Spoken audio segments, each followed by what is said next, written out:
Fill in the blank 5. Question is, it took 7 years for Harish to his migraine. Options are shake off, shake on, shake up, or shake down. The first option is shake off, which means manage to evade or outmaneuver someone who is following you. Manage to evade यानी कि बच निकलने में सफल होना और out manoeuvre यानी कि किसी को मात दे देना। आउट मैन्यूवर मीन्स मात देना या हम कह सकते हैं किसी से पीछा छुड़वाना। Someone who is following you, जो आपको फॉलो कर रहा है। तो शेक ऑफ का मीनिंग होता है किसी व्यक्ति से पीछा छुड़ाना या किसी व्यक्ति को मात दे देना। और आउट मैन्यूवर का भी यही मीनिंग होता है, किसी से पीछा छुड़ाना या किसी को मात दे देना।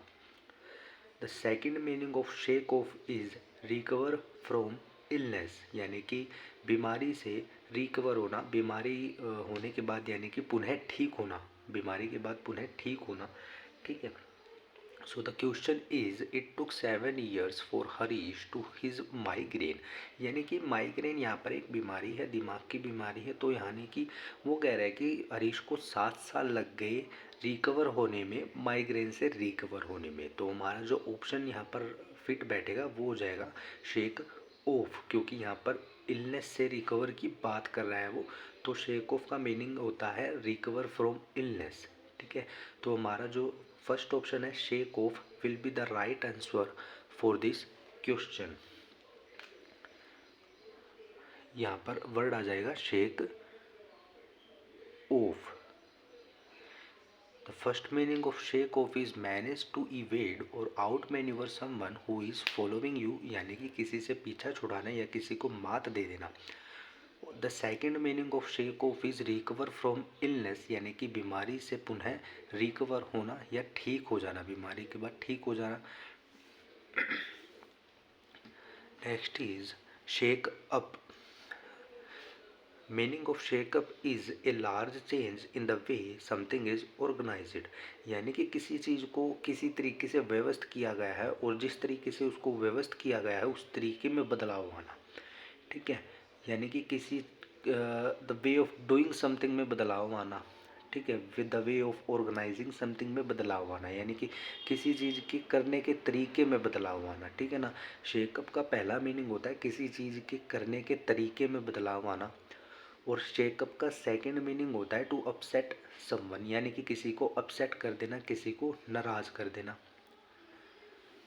Next is shake down. Shake down means to get money from someone by using threats और ट्रिक्स, यानी कि मनी प्राप्त करना, पैसे मांगना किसी से, थ्रेड्स देकर, धमकी देकर या फिर चालाकी करके पैसे मांगना किसी से। ठीक है ना। Shake down means to get money from someone by using threats और tricks.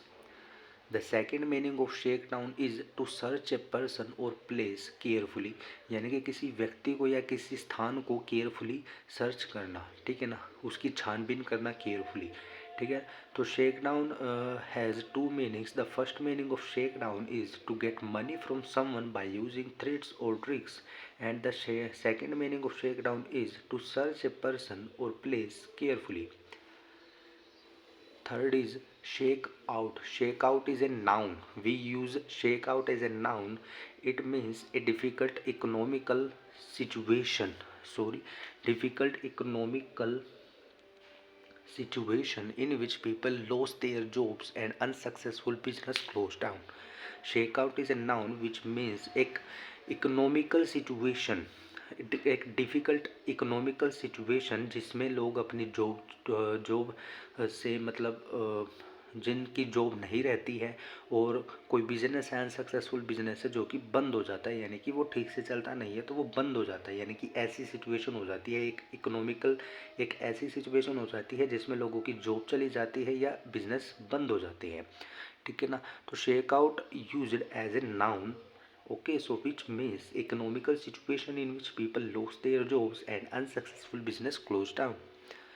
Next is shake on, which means confirm an agreement by shaking hands. Shake on means confirm an agreement by shaking hands, यानी कि agreement को confirm करना, हाथ मिलाते हुए agreement को confirm करना. So we have four we have four options. The first option is shake off, which is the answer of our question. Okay, recover from illness. So we read all the meanings of these following options. Here we have more word shake out, which we use as a noun, which means a difficult economical situation in which people lost their jobs and unsuccessful business closed down.